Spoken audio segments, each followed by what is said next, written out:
the meat of today's presentation.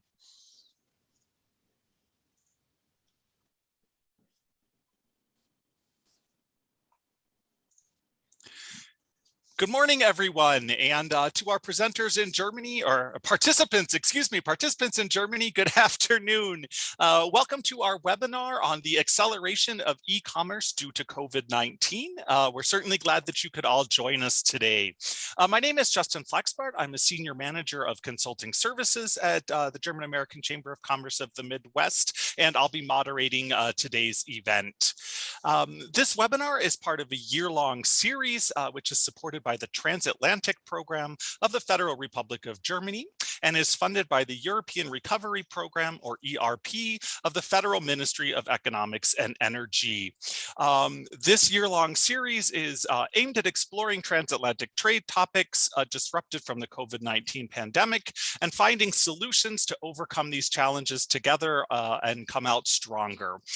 So we've already looked at a bunch of topics so far this year. What's next on the docket, if you will, in October, we'll be looking into the environmental effects of COVID, maybe some positive things that might have happened here from the sustainability side and the fight against climate change. November, we'll be talking about vaccine development and the future of transatlantic or international biopharma collaboration. And December, we'll be taking a holiday break from the series. So we don't actually know the exact dates yet, but please check our website for more information as it becomes available on these upcoming webinars. Before we start with today's presentations, I just wanted to go through a couple of quick housekeeping rules here for the audience. Please mute yourself during the presentation so we don't hear barking dogs or crying children. You can unmute yourself. We'll have a Q&A session for about 20 minutes at the end today, and you can unmute yourself there and ask questions of our panelists. Throughout the presentation, feel free to share your questions and comments through the chat function. You can send that to everyone or direct it to a specific person. If you want to change the view on your screen, you can switch between speaker view and gallery view using the drop-down box in the top right of your screen. And if anyone is experiencing any technical difficulties, my colleague is marked as GACC Midwest, and she can help you hopefully troubleshoot any of those things. As a final remark, in the chat, another of my colleagues has shared a link to a OneDrive. If you are interested, within that link, you can find all of today's speaker presentations, which also include their contact information if you'd be interested in following up with them and continuing the conversation after today's event is over. With that, I would like to thank all of our speakers for joining us here today and give them a quick introduction, and then we'll get started with the presentations. First, we have Norman Lenhardt, the Business Development Manager of Witron Integrated Logistics Corp. Also with us today, we have Kai Mann, the founder and CEO of GACC Global Trade based in Germany. Next, we have Sebastian Villan, Managing Partner of BBI Inc., or Brand and Business Incubator. And finally, we have Dr. Roman Senner, who's the Technical Partnerships Manager for the EMEA region for Shopify. So great, thanks again, everyone, for joining us today, and let's get started. Up first, we'll have our presentation from Norman. All right, thank you so much, Justin. Let me share my screen. It might take a second, so bear with me. For some reason, it's not popping up. Here we go now. Okay, perfect. Hitting the sharing button, and I'll go into the full screen right now. It's always fun to set this up. All right, can you see the full screen now, or are we still in presentation mode? We can see everything. Okay, don't make me too nervous. All right, very good. Very good. So thank you so much, Justin. Thank you for kicking off this event, and thank you for everybody joining us as well today.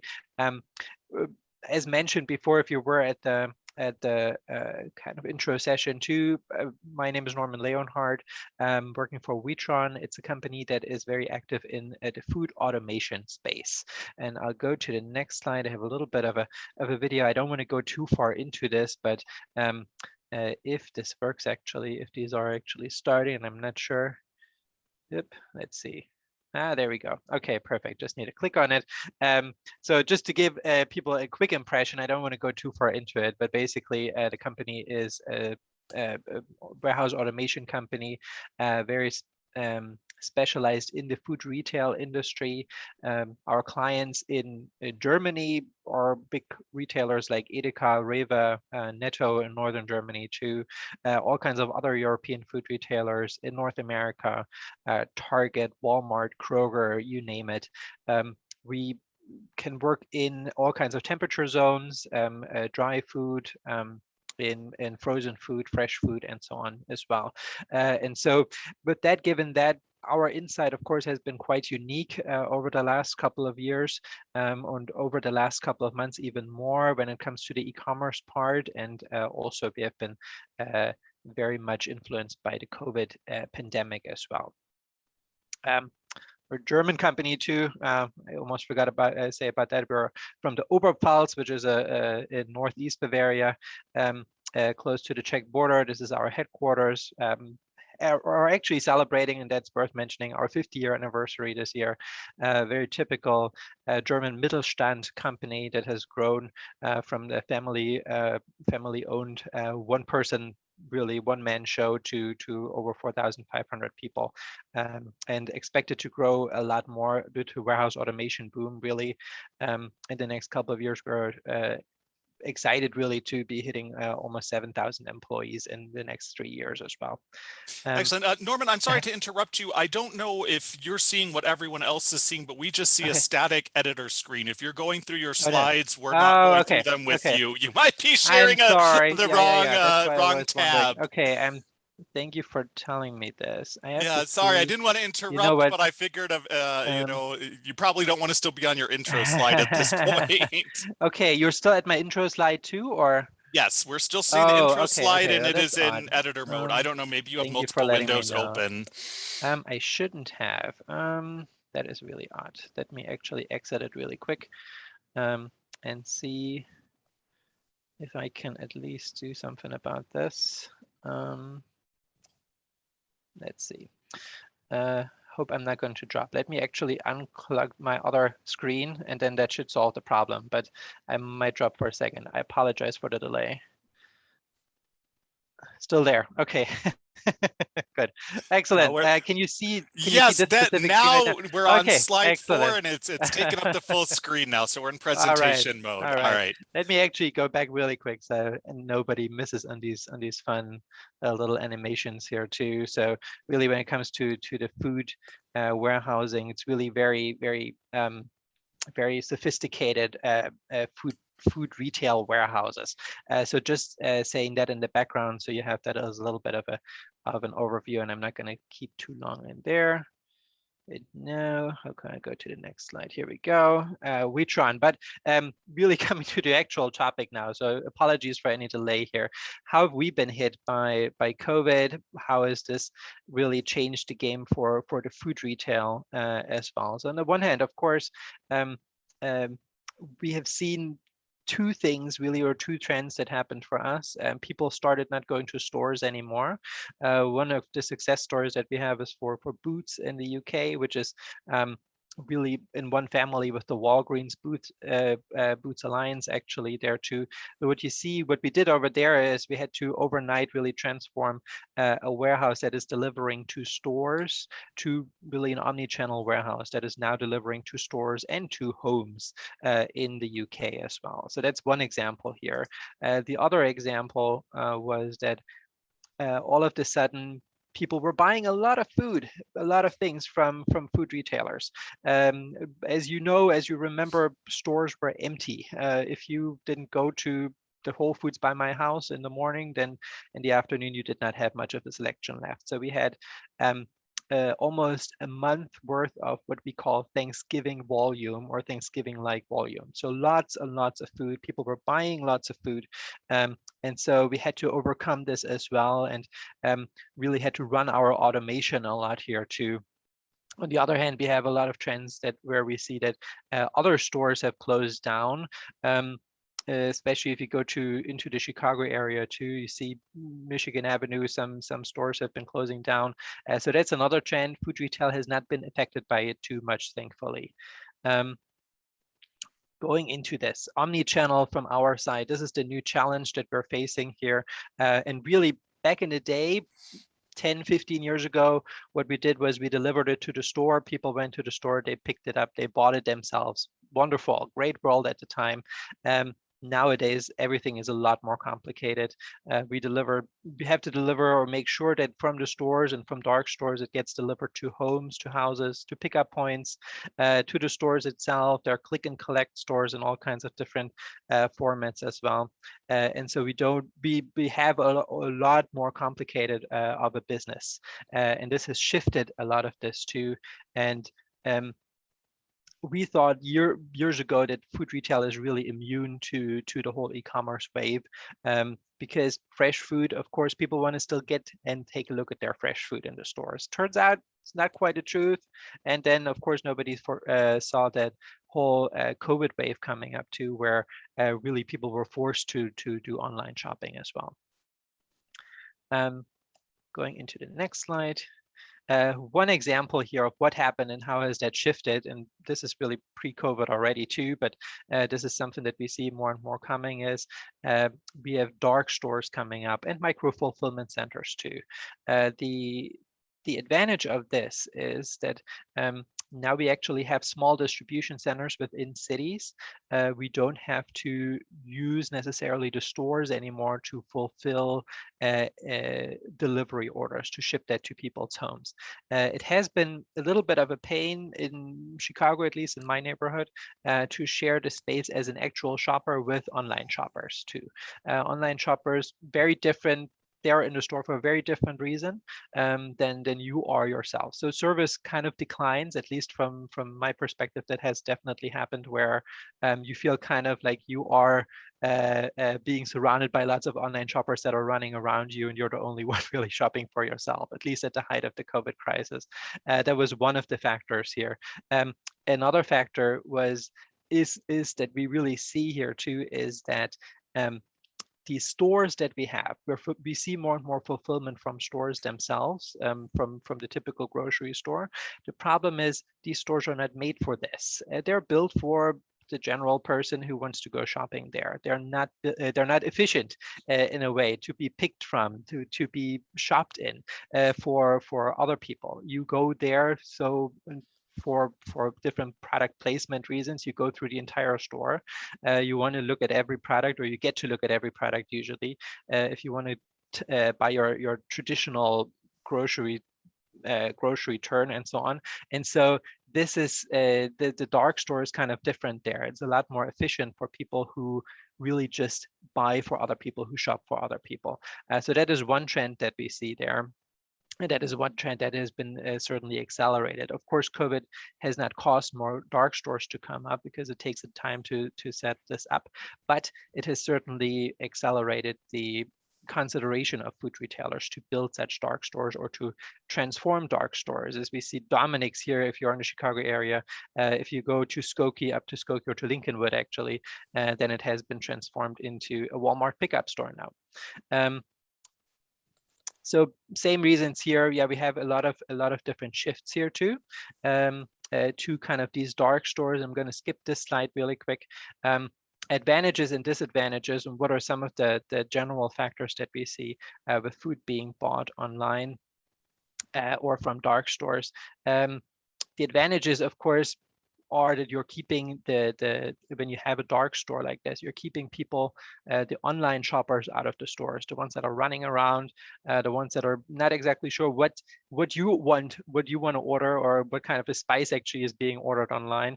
So that is one of the advantages. You have a faster order selection, you have a better stock, and you can probably also have additional products that you don't offer in your stores.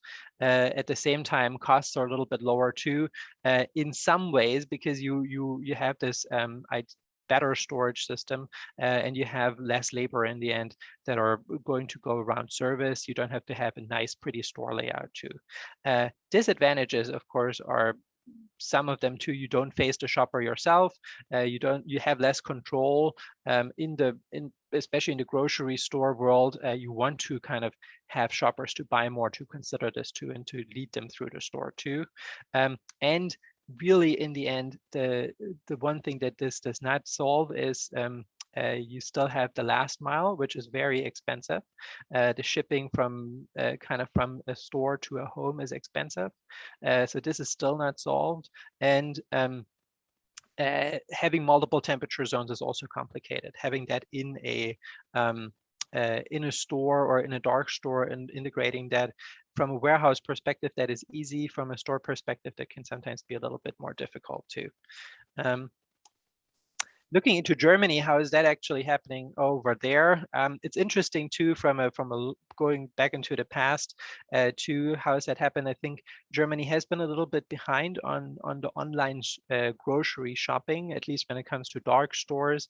The first time we saw these popping up was really in France and in the UK, in very densely urban areas, Paris, London, and so on, where you saw these coming up, and people were actually interested in buying that. And in Europe, really, the grocery store cultures are extremely different if you go from two different countries. Surprisingly, in France, very large hypermarkets are the trend. In Germany, you have a lot of smaller format stores too.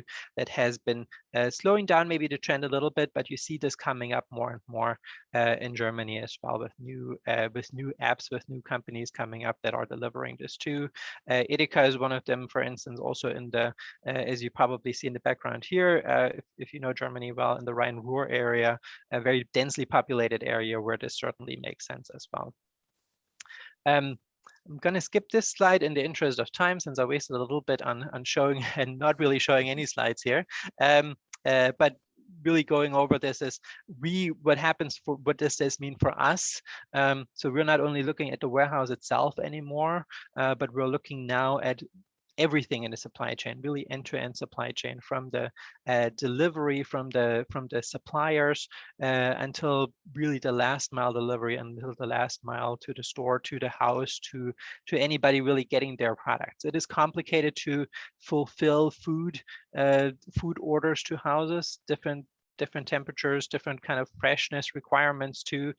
This is certainly some of a challenge, and we really want to see how we can tie in this automated warehouse that has lots of data, lots of customer information, lots of overviews of what is being shipped at what point. How can we tie this in to the supply chain better and improve this much more complicated supply chain that is kind of come up over the last couple of years. And with that, really, we want to be not only the provider of logistics, or the logistics doesn't just want to be the provider, one part of the company, but it really becomes in many ways an enabler of the entire business model of different food retail companies as well. In the end, another outlook is we're going more and more into not only the automation, but into the digital distribution center. Industry 4.0 was actually coined, interestingly, when I was working at the chamber 10 years ago. And really, we're coming up with this term too, or the term logistics 4.0 has come up as well. So lots of data, lots of customer data. Where are things moving? You can really see where anything is in the supply chain, where anything is nowadays, and can you use this data? We will see over the next couple of years how this is going to play out as well. Lastly, as I was mentioning, it is expensive to deliver to homes. It's expensive to pick up things in stores that were actually put in there to be picked up by shoppers, but to actually then pick them up again, that you didn't even have to put on a shelf in the end, because it just gets delivered to a home. So there are lots of inefficiencies, but there are also lots of new trends, lots of new startup companies too. And what we always say is gravity will fix it. So we will see what is happening over the next couple of years. We've seen companies like Whole Foods have now announced that they're charging for deliveries in bigger cities, in Chicago especially. So we will see what is going on, how some of the inefficiencies that have been caused by this seismic shift in people ordering groceries online, how these are overcome. And really speaking about the COVID pandemic itself too, it has been a big event. It has been really exposed new people to to shopping and buying their groceries online. We've seen a little bit of a bounce back. Of course, it's not as extreme as last year, where people, especially people who had health risks, were not going to grocery stores at all. So with the vaccine rollout, people have started coming back to stores. So this extreme wave of people only ordering online has kind of bounced back a little bit, but the exposure of people of ordering online. I, for instance, never ordered my groceries online before COVID, but then had to quarantine myself too. What do you do? Order your food online. And so we have had a lot of growth in this area too. We've had a lot of shifts, and it will be interesting to see where we are heading over the next couple of years with that as well. Thank you so much. And with that, I'll hand it back to Justin, and I'll stop sharing my screen. Great. Thank you so much for your insights, Norman. A very interesting perspective. I myself had never ordered groceries online until the pandemic. So seeing those changes in consumer behavior and how companies are, creating new business models to, adapt and cater to those demands. Great. So right on time, we'll be starting with our second presentation. Kai, you're up next, if you're ready to go.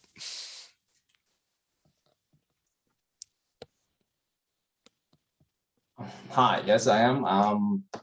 Thanks for inviting. And I've made a case study with our business model, and I will show some things what happened in Germany. We want to start earlier in the US market, but COVID came, and so it takes a lot of time to start. I tried to share my screen.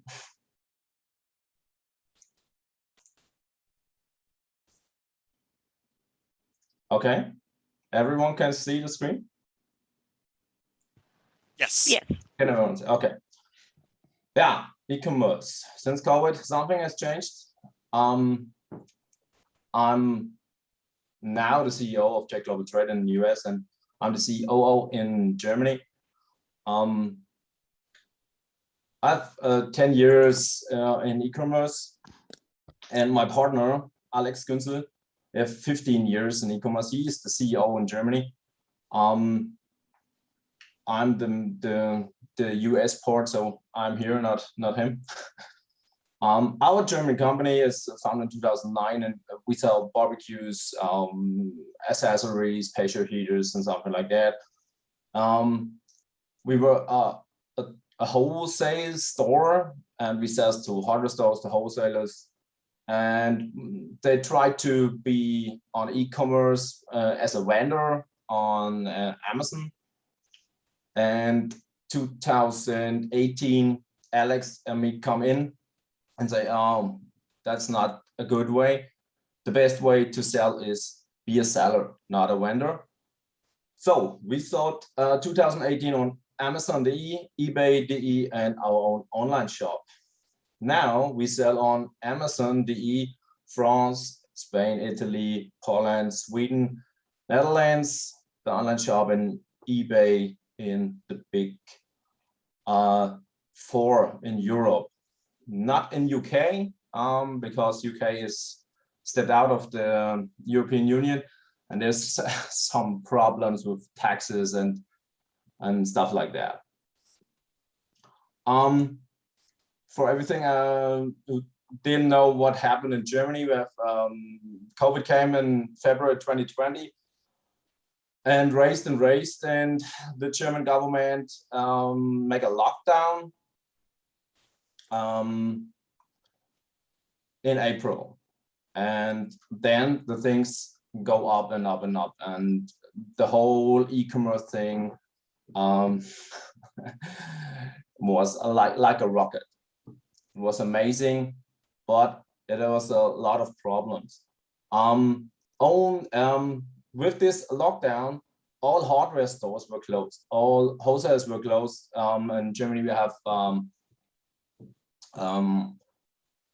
lot of stores like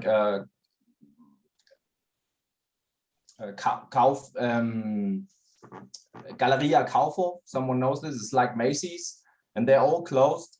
and all do-it-yourself stores closed, like Hagebaumarkt and something like that. And so all people stay at home and have the only way to shop were online shop. And we have sales from 3.6 million in 2019, and we have a development of 30%.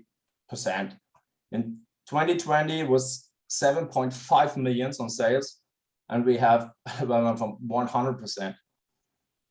Now it maybe will be 10 millions and 30%. But sales increased and problems increased. We have a daily shipping from 200 parcels to 2,000.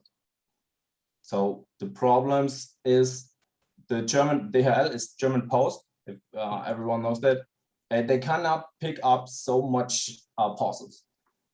They can't store it. They built tents outside from the post to store the packages. And they had a delay on every delivery. So next problem, more mails. Customer needs more information. Customer waiting for packets, and they want a lot of returns. German customers are very difficult. If they don't get the parcel in 3 days, they write mails and calls you every 5 minutes. So we had a lot of problems to solve these problems. On the returns, we have the next problems. DHL, the German Post, cannot handle the returns. We have to handle returns by ourselves, and and we have to send the money back to the customers. So a lot of problems in Germany, and in April we normally have a sale from 500,000 euros. In 2020 we have $2 million in 1 month, and this means a lot of money but a lot of problems. So what we have to do is more shipping. So we use Amazon FBA. We store our products on Amazon. We optimized our shipping process with new tools and a lot of people. So we have to optimize our warehouse. So we shifted some new models, some new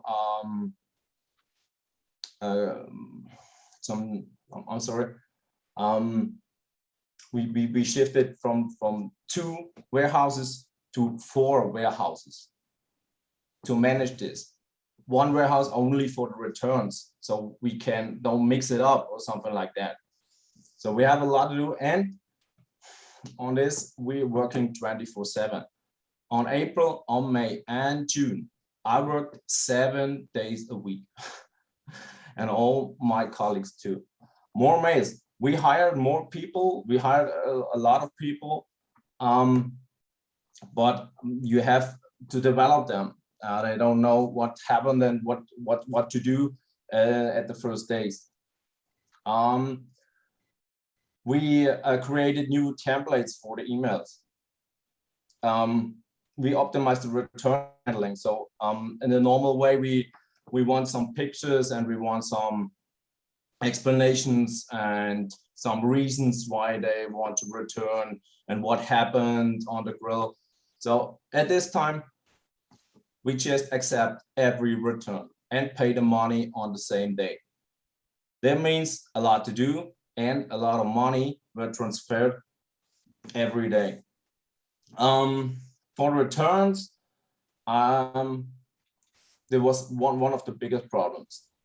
But every problem is an opportunity, so we used the Amazon FBA program to sell whole over Europe. So we store it in Germany and sells it in France, Italy, Spain. So we use the FBA program to raise our complete business.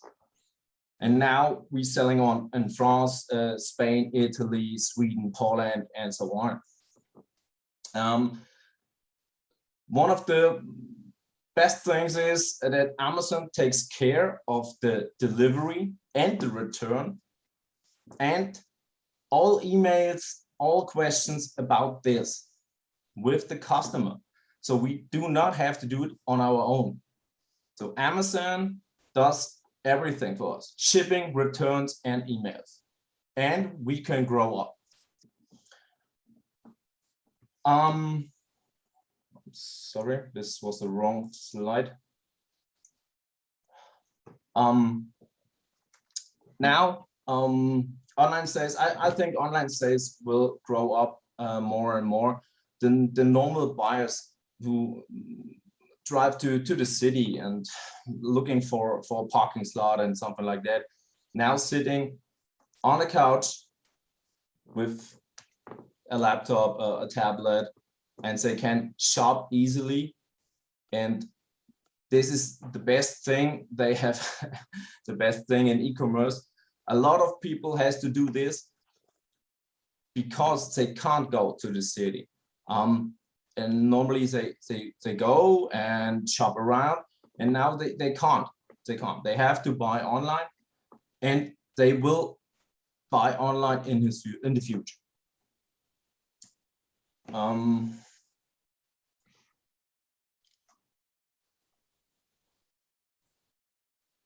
sorry, I have to look. We have some. I'm missing a slide, but okay. Okay, I'm sorry for that. The challenge is to get more articles, to get them produced probably in Asia will be the biggest problem in the future. We have a lot of delays with our containers, a lot of problems with producing the products now. So our factories produce normally in 8 weeks and send them to Germany. Now it will take 12 weeks or longer. And a container costs $3,000. Now it costs $18,000. So the problem is not to sell online. The problem is to get enough articles, products, new products. The companies in Asia, especially in China, are overloaded. They're completely overloaded. So they say, just produce what they produced the last 10 years. But if you have a new idea, a new product, they don't want to do this. They say, no, this is too much complicated, and I don't want to do this. Let's make the old one. So, and we have a lot of new products in the pipeline and can't get them on China and can bring them over to Europe or now to the US.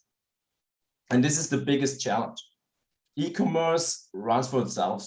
It will grow and grow and grow, but the problem will be get a product and get it to a good price.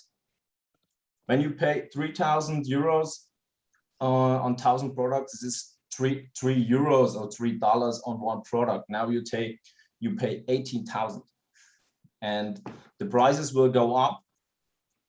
And I think this is the main problem now in e-commerce: to get a product, get them produced, and get them on get them fast on the right spot. We are now trying to get some products in Eastern Europe or in Turkey. This is our way to challenge this problem. And we have a lot of new factories in Romania and Turkey to get new products, our new ideas to produce. And I think this is, for Europe, this is a good way to get to challenge these problems. I hope we will do well with this, because China will be, the delivery problems will be for the next 2 or 3 years, will happen again and again. And the US market is much more expensive. We have a container price now from $25,000. So we try to get everything in Eastern Europe and Turkey, and this is our way to challenge this. So that's it from me. I do it real fast because I think we have a lot to talk. Thanks a lot. Excellent. Thank you so much, Kai. It was interesting to hear kind of a case study from a former or wholesaler who used to sell exclusively to brick-and-mortar retailers and really having completely shifted your business model, but keeping your product portfolio the same. So really appreciate your remarks and insights and looking forward to hearing more from you in the Q&A session. Moving on then to our next speaker. Up next, we have Sebastian from BB Inc. If you're ready to start with your presentation here.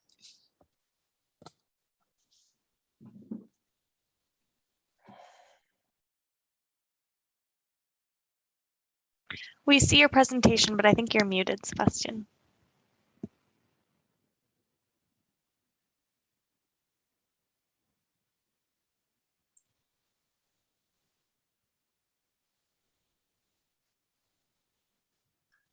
Sebastian, are you there?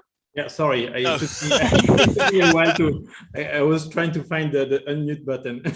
Okay, no problem. Now I see you and I hear you. I see your presentation. It's not yet in presenter mode, but screen share is working successfully. So whenever you're ready to start with your remarks. Okay. All right. Sorry, guys. So hopefully you can see the presentation now as in the presentation mode. So I'm one of the owner of a brand business incubator based in Chicago. And like I was saying in my introduction earlier, so we are a platform of back office services that range all the way from logistics to customer service, bookkeeping, etc. for our clients. All our clients are European companies that are entering the US or at different stages of development in the US market. And our goal is to offer that back office platform so they can focus on their sales growth. So if just as so the previous presenters hinted on that already in the past presentations, we've all seen the evolution / revolution of e-commerce in the past few years. So that went from online acceleration. Everybody has an online store today, from the little mom and pop shop to the largest retailers. We have seen an expansion of online marketplaces. Amazon has revolutionized the online sales, like and other platforms like Wayfair, Walmart have done that in the US, like Otto or Zalando has been doing in Germany. We've seen a decrease of the traditional retail stores. So that has been, so that was a trend, was already in place before the COVID. COVID has accelerated that trend. And all those lockdowns have had an effect in the European consumer. The lockdowns were not as drastic in the US, but there was some stores that closed that forced people to go online, and people who didn't know how to buy online, they had no choice and they ended up liking it. So now we have this new normal, which is people have changed their habits, and now it's been a year and a half in that new normal. A lot of customers will not go back to regular store shopping. So this has also transformed the method of delivery. I mean, in Chicago, you can see an Amazon truck at every street corner. You cannot drive 5 minutes without seeing either an Amazon store, an Amazon truck, or some kind of other delivery truck going to that last mile delivery, like I was talking about. And then the last point that linked to that e-commerce B2C development, now we can see more and more B2B development of the e-commerce as well. So just as a quick background, so the online retail was increasing more or less by 1 percentage point to 1.5 percentage points every year for the past 10 years. In 1 year, in 2020, we grew by 10 percentage points. So we accelerated that growth. We switched from what was forecasted in 2025. That's where we made that jump in 2020. And that's not going to go, that I think was Norman was saying that there's a little bit of that came back in 2021, but not all of it. So that huge jump we made is going to be in and is most probably going to stay. So this is linking to a change in the way companies enter and distribute in the US. So the traditional way of targeting a US market by European companies, a lot of them were going through a distributor. The main advantage that you sell to the distributor, you kind of get the cash, but you're losing the link to the end user, to the retailer.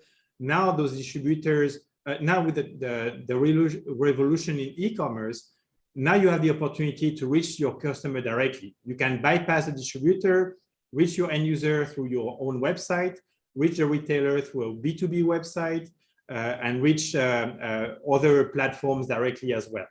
So this is, but all those connections are an opportunity, but that implies a lot of work on EDI connectivity. There's a lot of cost that Kai was hinting to. So from going from a distributor model to a direct model, you need to add staff, you need to add cost, you need to have a lot of IT connectivity behind it as well. So that's, again, like I was mentioning earlier, so that revolution in the B2C commerce is also happening in the B2B commerce. So the B2C commerce has been a slow trend for the past 10, 15, 20 years. And all those people have been buying as a consumer online. Of course, they work somewhere most of the time, and they bring those habits in their work environment, and they're thinking, well, if I can do it for myself, why can't I do it for my business? So the B2B revolution online is going to be the next probably big revolution in the next 5-10 years. So with most companies are going to switch to the traditional way of buying to a more B2B platform buying. So if you want to do the e-commerce, so to be successful in the US, there's a few main principles that you need to keep in mind. So first, have a local website and local inventory. So by local, it may be better to have a .com than a .de website, for example.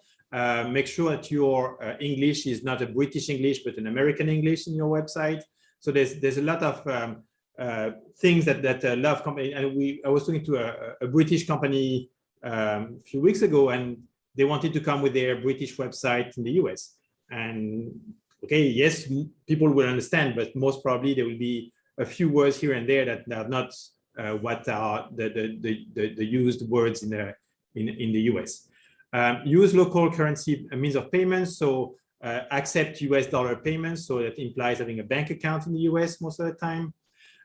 Use domestic delivery methods. So DHL is omnipresent in Germany, but is barely present in the US. So UPS, FedEx, USPS are the most used method of delivery. So adapt your marketing to local needs. So by that I means there's a lot of ways European companies talk to their customer in Europe that work well in Europe, but would not work in the US. So you have to make sure that your marketing is adapted to your local customer. Simulate a local presence. So that by that we mean have a US. You probably have to have a US phone number, a US-based customer service team. So even if they are not based in the US, so you can have a US phone number that links to a European or German phone number to give the impression that you are locally based. And then last point, and aim for impeccable customer service. So Kai was talking about it. So customers expect in Germany to be able to return their product easily, and the same way in the US. A lot of customers expect to be able to return products, but it's not as legally mandated as it is in Germany. You have a bit more leeway on the return rules you can apply in the US. So you can, depending on your products, you might be able to get away with a more restrictive return rules than you might be able to get away with in Germany. Then, so on the e-commerce, the way to be successful in the US, you need to be able to talk through, to sell through multiple channels. So you have your own websites. You can have, you can also use other websites. Your retailers may be able to promote your products on their website as well. Other platform with and marketplaces. So you need to encourage your retailers, if they have if your products are sold on a physical retailers stores, they might not have to have the whole range of products in their store in display. They may be able to have only maybe one color of your product, and you have a plethora of products color in your range that they can go online to buy from the retailer's website, for example. So rely on a strong logistic partner. So again, your partner needs to be needs to be flexible to accommodate B2B, B2C sales. Need to be able to accept returns as well. So and you need to be able to increase your presence on different marketplaces. So Amazon again is probably the biggest platform. But depending on your product, you Wayfair may be a good platform, Walmart may be a good platform. So there's different platforms that may be a bit more niche platform, but that may be adapted to your product. Like I was talking about being multi-channel. So the multi-channel can be both on the supply side and the demand side. So on the supply side, so you may have your home office in Germany, your main manufacturing in Germany, but you may source some product from Asia, for example, or from third-party providers. And not all those products may need to transit through Germany before they come to the US market. So you can use a platform like BB Inc. to centralize your different logistic flows to the US market, on the US market before it's dispatched to the different channels in the US. Finally, so just a quick word on the different things you need to look for in a potential partner in the US. So you need to be able to offer same-day order processing. Most of our orders that are received in our warehouse by 1 or 2 p.m. shipped the same day. So that's an important feature. Fast and economic shipping. So you need to be able to be fast, reliable, and also economic. The US market is enormous in its size. So having a centralized location, if your market is cover the whole US, having a centralized logistic platform will help to alleviate the cost of delivery. Process optimization is linked to automatization.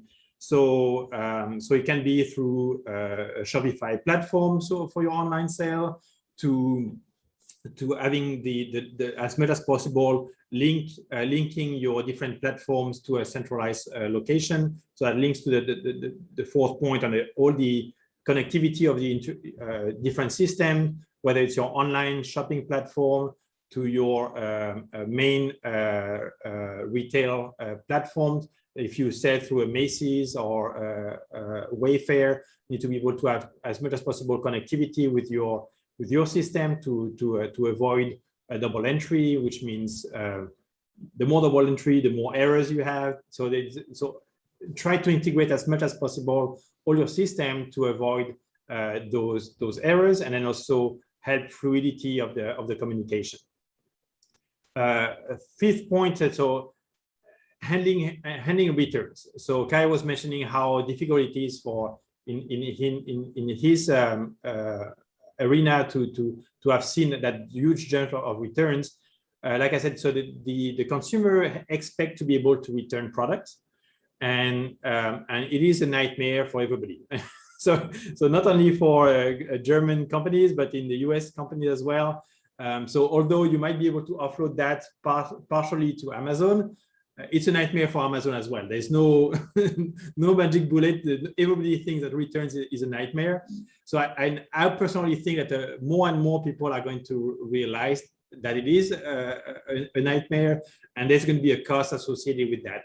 And I think we will, most probably a lot of companies will have no choice but to start billing some fees. Right now, it's kind of lumped in the overall cost, but when only, let's say 10% of your sales were done online, then you can probably absorb that. But if 10, 20, 30, 40, 50% of your sales are done online, and you have the same level of customer returns, then you at some point you probably will have to pass that cost along to the end user. And then the last point is the marketplace administration. So if you sell through Amazon or other platforms, so you need to have to connect those platforms to your warehouse to avoid all the unnecessary data entry and errors linked to that. So that's it on my side. So like I said, so BB Inc. We are like a one-stop shop for our customers. We try to, so that's why I have Thibaut online as well. So we have those connectivity with the different platforms. We try to be as integrated as possible, and also linked to our clients. Some clients are small enough or too small to have a full integration. So we are flexible enough to integrate and adapt to our customers. That's me. Excellent. Thank you so much, Sebastian. Really interesting stuff. Especially appreciated your comments on the value of good customer service, even in the e-commerce field, and also, of course, how you have to work with all of your business partners along the whole value chain to get everything from the factory to the customer, and how many partners are involved and different hiccups that might come along the way. So our final presenter today, Roman, are you teed up and ready to go? Yes, I am. Excellent. Floor is yours. Okay, so let me share a little bit about how Shopify has observed or is still observing the pandemic, what we see in our merchant ecosystem, and what the future might hold. So a little bit about me. This is me on stage. I used to do this from time to time, just be on stage and talk about things. So I'm technical partner manager for EMEA. I'm based out of Aachen here in Germany. I'm mostly in Shopify concerned with how agencies are using the product and how app developers build new stuff for Shopify. And generally, I'm in the commerce space for the last 20 years, and so I'm kind of oldish, and try to be on top of what the tech ecosystem is developing into. So a little bit about Shopify. You might have heard about this little company. It's been started in 2006. It's the story of a German programmer going to Canada because he fell in love with a girl, and he decided to make a business selling snowboards. He found that there was no real good e-commerce software, so he decided to program software himself, and found out that people found the product, which is the software, more interesting than the snowboard. And that's the beginning of the story. And right now, it's a 7,000 employee company, active in more than 170 countries, catering to more than 1.7 million merchants across the world.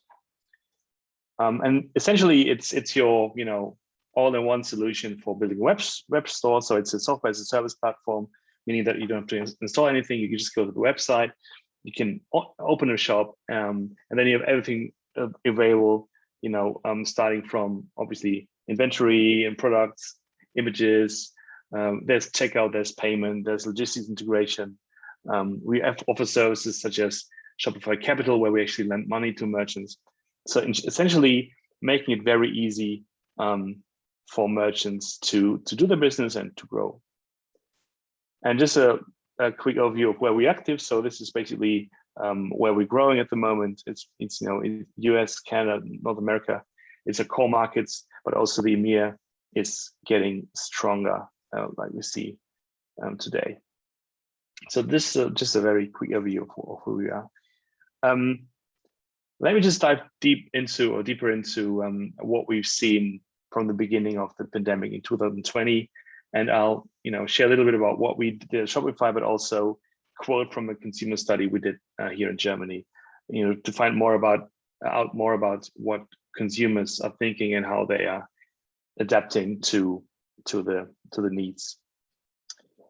Okay, so when COVID started, we thought, okay, how can we really support merchants worldwide? And we came up with a couple of, very, fast things that we put online.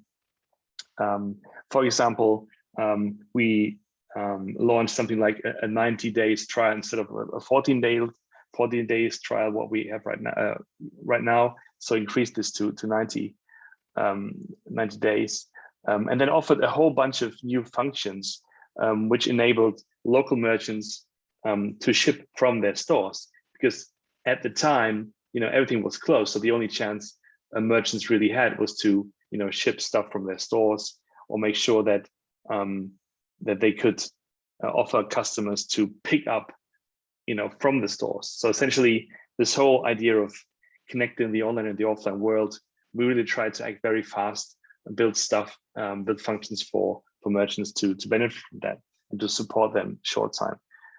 So there's a whole web page just dedicated to all the support that we were giving at the time, but we're also still giving to merchants to cope with the situation. What we see is that there's a huge business growth. So we saw a huge number of new merchants being added to the platform. It's just a huge wave. Businesses, as I said, local business was shut down, so people had to go online. They used Shopify as an accelerator, really, to make this happen. Without having to install a software, without having to be very technical, very easy to get online.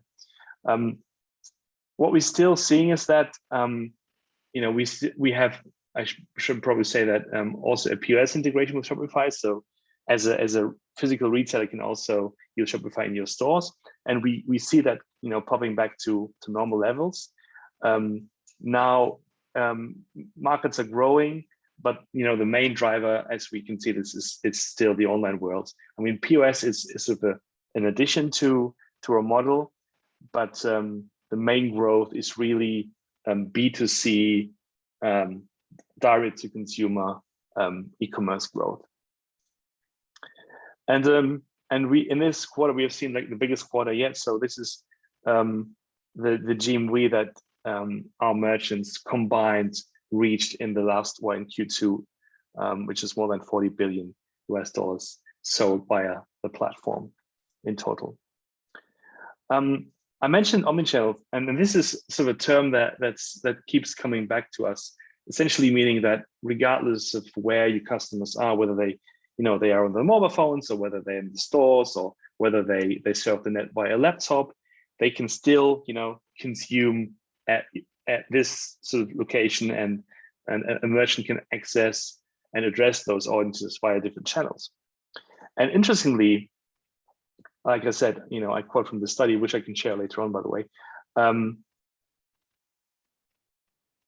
We see that there's an increase of people being ready to shop from more than one channel. So there's a clear trend towards people exploring new online channels to make their purchases.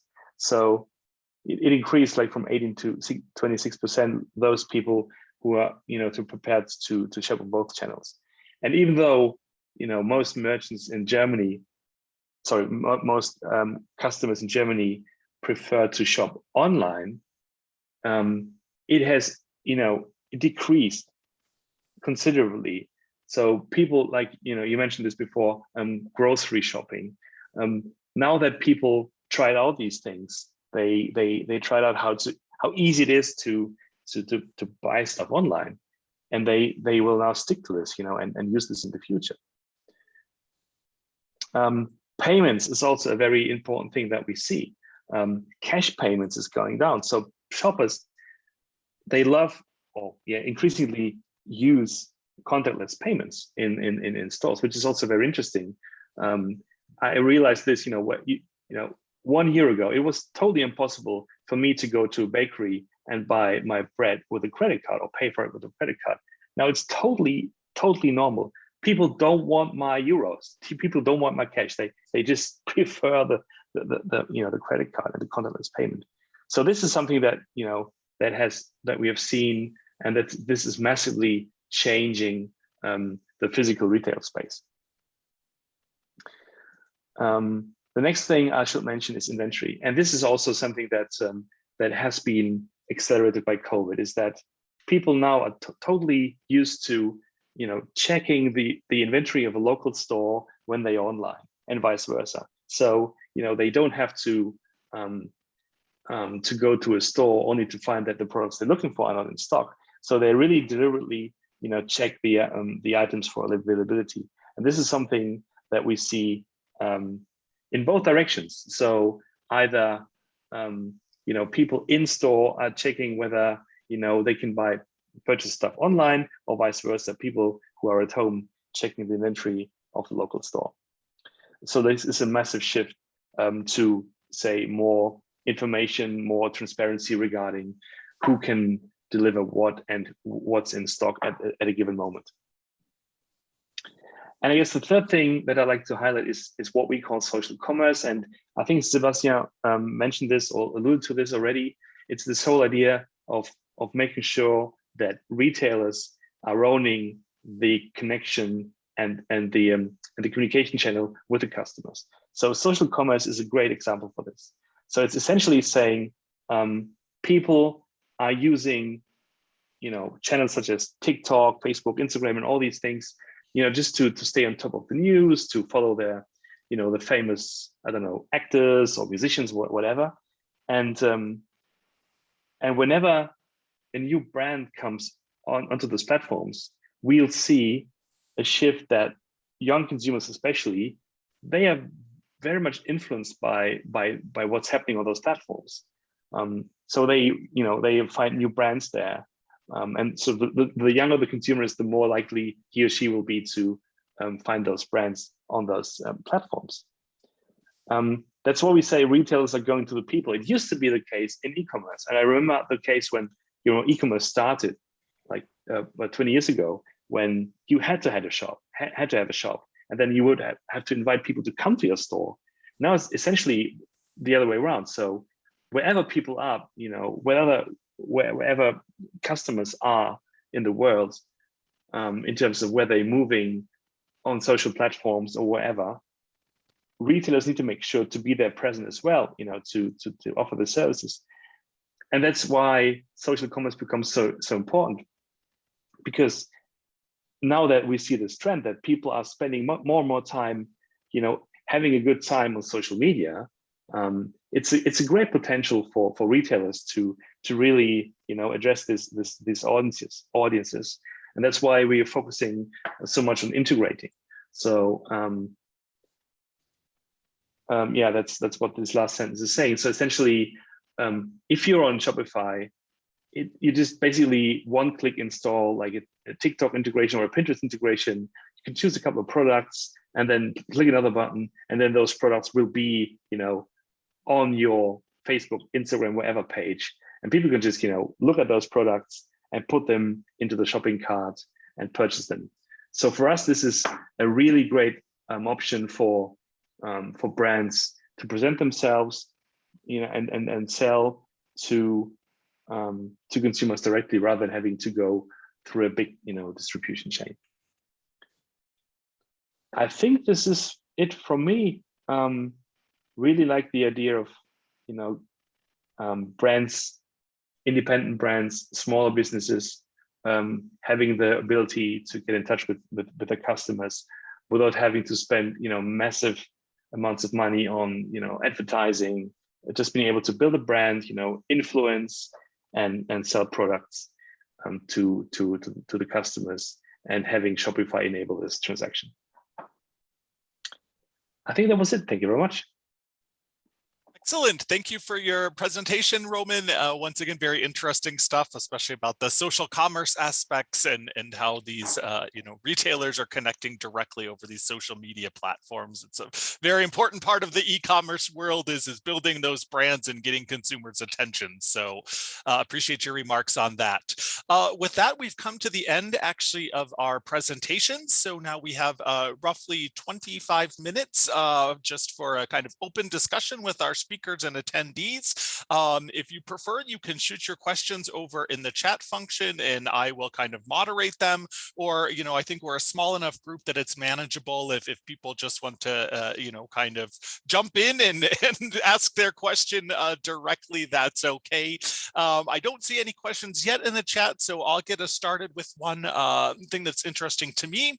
My main role at the Chamber is working in recruiting, so I'm always following, kind of workforce issues, and I didn't hear any of that come up in any of the presentations today, but two big things obviously in the news, the strike of the Gorillas workers in Germany, that's the grocery micro fulfillment center, and then in the US, a judge has ruled that Proposition 22 in California, which has to do with gig economy workers, which are obviously so crucial for actually this last mile product delivery to people's homes, that proposition has been ruled unenforceable and unconstitutional. So we don't know where that's going, but long story short, there's some labor issues, especially with this gig economy and how these e-commerce companies are really getting their products to consumers.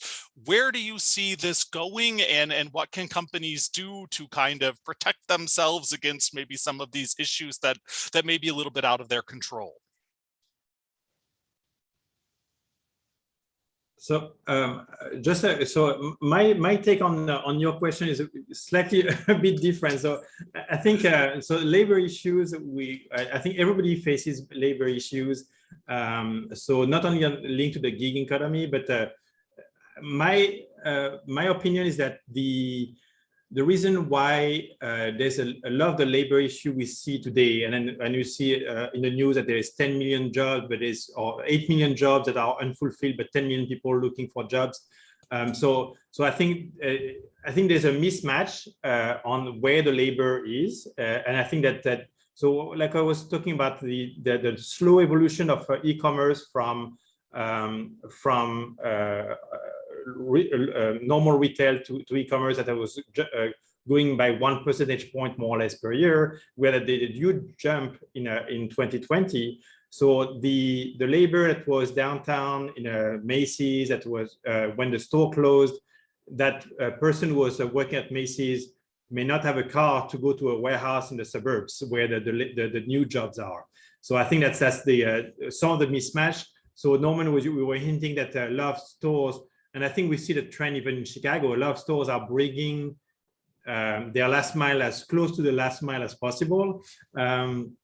So Amazon is opening a huge warehouse just within the Chicago limit. There's opening a second warehouse on the south side within the Chicago limit. So I'm thinking that this is going to hopefully answer some of those labor shortages in the logistics side. But to your question, Justin, I'm not familiar with Prop 22, so I cannot answer that on that point. No worries. It has to do with the classification of workers. So basically, like DoorDash drivers, the initial thing was the legislature ruled or passed a law that they had to be treated like employees. So given benefits, overtime rules, everything else, and the companies Uber and Lyft, which aren't quite e-commerce, but maybe fit in, kind of drove this proposition. It passed with a large majority, but a judge just struck it down. So interesting to see where that goes and what happens if companies that deliver their products, using these former gig economy workers have to put them on payroll. I think that's going to really change the cost structures and how they're really getting their products to their customers. So yeah, that might just be my personal pet issue. Like I said, I'm really interested in all things dealing with employment and labor. I know it's a small piece of the puzzle, but I think also a pretty important one. Any other comments from our other presenters on my question or the audience as well? Yeah, maybe concerning jobs, I know that Kay Henry in his presentation shows that in Germany, they had to work 24/7. I hear a lot of people to absorb the increase in the sales. And but in the US, the problem right now is that you don't have labor force available. So what you're trying to do is not to generate customer service issues, for example. So you try, the only way you have, because you cannot hire people, there's no people on the market, basically, as Sebastian was saying. So the way around is to try to lower the customer service work by being sure you ship things the same day, being sure you ship the correct product to the correct person. So the way around is to increase your quality of service, trying to lower the necessity to employ people to do the customer service, for example, because it's very, very hard to find people. And the solution that Kenry told they implemented in Germany, it's not going to work in the US right now. There's nobody, we can find nobody. Understood. If I can chime in too. Sorry, Roman. If I can chime in too, and Sebastian, thank you for actually bringing up the Amazon example too. Moving to Chicago, that's a great example too. I mean, we are, what we were saying, we are actually reducing. On the one hand, we are closing stores, a lot of stores. On the other hand, we have also reduced a lot of the labor in stores that we used to have. You now have self-checkouts, you have new technologies coming up, but we were saying too, where you have cameras and so on in stores that are indicating where are empty shelves. Walmart was, I think, experimenting a little bit with the robot driving around in the store to look and kind of check out where things are emptying out and so on. All of this labor shortage is really the driver for new innovation, for new automation. For us in the warehouse automation space, it's a good thing for us because we are providing the machines for this. But really what happened over the last 10 years was Amazon sucked the warehouse labor market dry. They build warehouses next to other warehouses. They hired more people. There's just not enough people to work in warehouses. That's a big dilemma. So of course, automation is one thing. The other problem that you have with that, of course, then too, is you need to have really, really skilled labor that can handle this automation. You need to have IT people. You need to have people who can kind of fix, maintain robots, different kind of automated pieces too. So I mean, I know that the German Chamber has apprenticeship programs for the younger people coming in too, and this is one solution, of course, trying to retrain people and really finding the people who are driven in that, and working with local colleges to might be one of the solutions, but really trying to get people to find new jobs in these areas. This is really where we need more people, even so, because of course we are replacing some of the labor, but we are also causing new or we're also creating new jobs that need a lot of skills too. So training, finding new people and training them right from the beginning is important as well. Excellent points, Norman. And Roman, were you looking to chime in as well?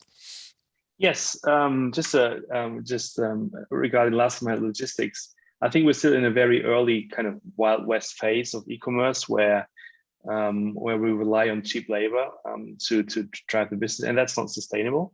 You know, zero shipping costs. This is not something that we'll see into infinity.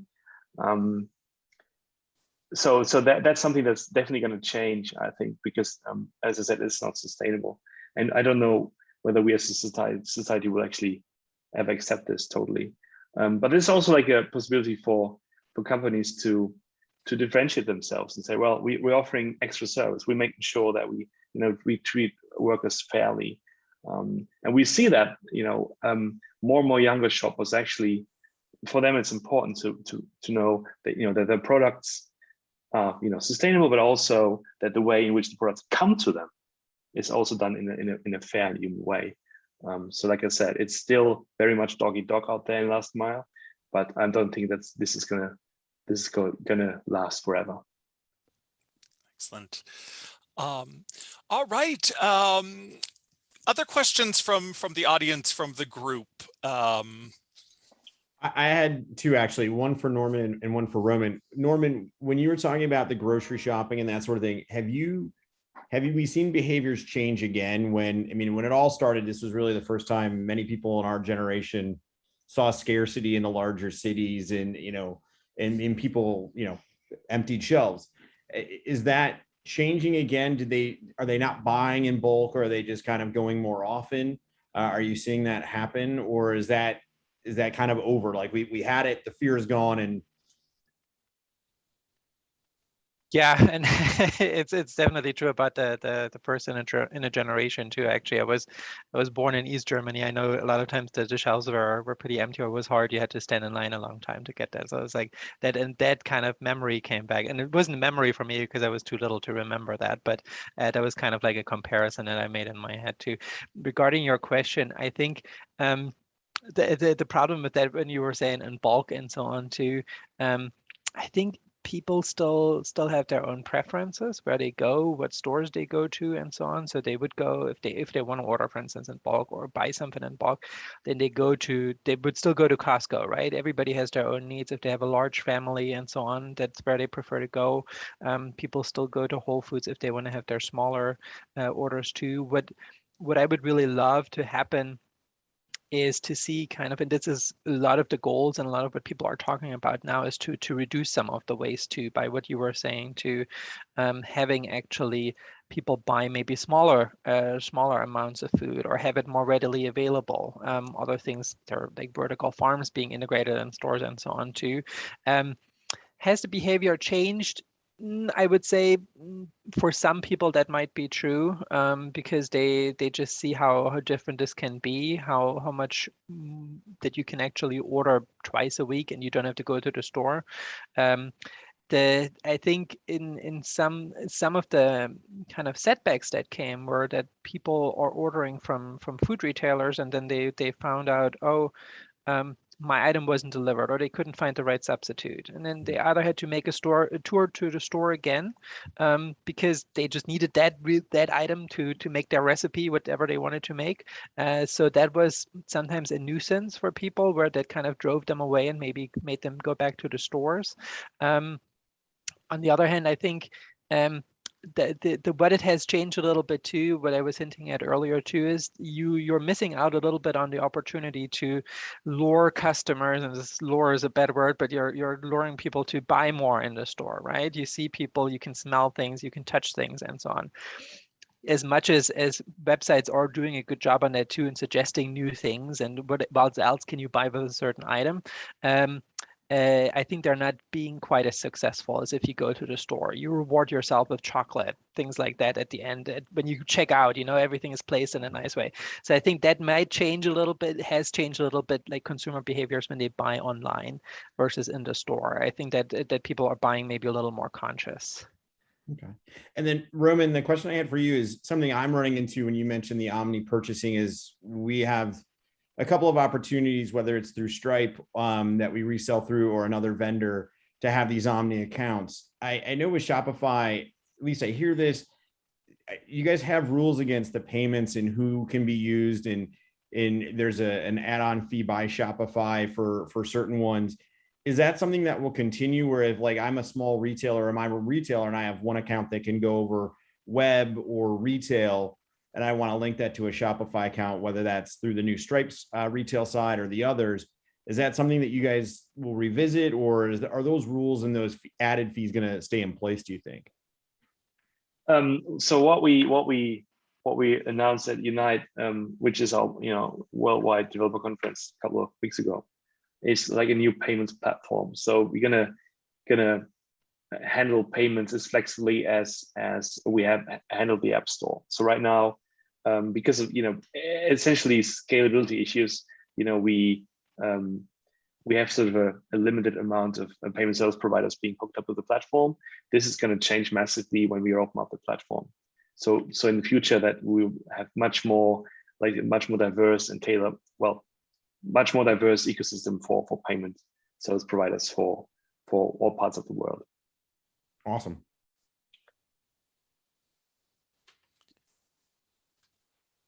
Great. I do see one question that came in here over chat. It's also for you, Roman. I'll just go ahead and read it out in case you didn't see it. As Shopify appears to be primarily a B2C platform for consumer products, would it also be a viable option for SMEs in the B2B sector in non-consumer products as well? You're right. It's primarily a B2C platform, and there's no way to go around this. We're looking at adding more B2B functionality. Right now, what most merchants who are using Shopify in a B2B context is they use extensions and apps that we're offering. So essentially, just imagine that on average, every store has about 6 or 7 apps installed on average. So it's quite normal for someone to add some extra functions to Shopify.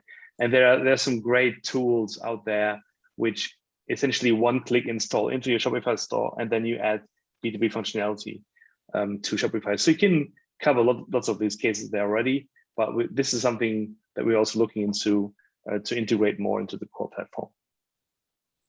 Just to illustrate, we have 3 or 4 of our customers that are using, we build B2B Shopify platforms out of regular B2C Shopify. And as Ron said, yeah, you can do it through add-ons, and it works pretty well. And we have a lot of volume of orders through these B2B platforms on Shopify.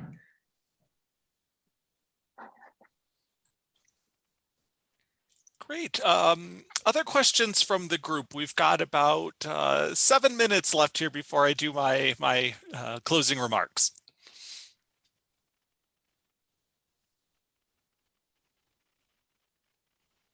Well, then I'll go again. Well, everyone maybe thinks of some other questions. One thing I'd be curious about is what are you seeing in terms of sustainability initiatives anywhere along the kind of e-commerce value chain, and how can just e-commerce in general become as sustainable and green as possible?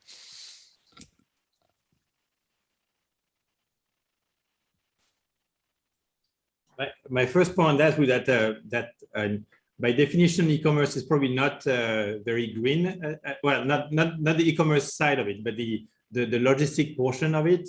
Because when you if you shop for a full cart on Amazon, there's a good chance that a lot of those items are not going to come from the same warehouse. So you may think that you say, okay, great, I bought all those 10 items at the same time. It's going to come in one box. I'm going to save, but most probably no. There's an item may come from our warehouse, from another warehouse, and etc. So when you receive your cart, it may be 4 or 5 boxes by the time it gets to your house. So I think it's my personal opinion is that there's a lot of work that needs to be done, and I think Timo was mentioning he's in a company that looks at more sustainable ways in commerce in general. I think that there's a lot of work that will need to be done in the industry in general to see how we can be more sustainable. I think we're just at the beginning of being conscious that we need to be more sustainable. I think that, for example, we've been shrinking the delivery time from the end of 90s, beginning of the 2000s, where it was 5 to 7 days. Then Amazon came in 2005 with the Amazon Prime and the 2-day deliveries. So now we're seeing more and more 1-day delivery.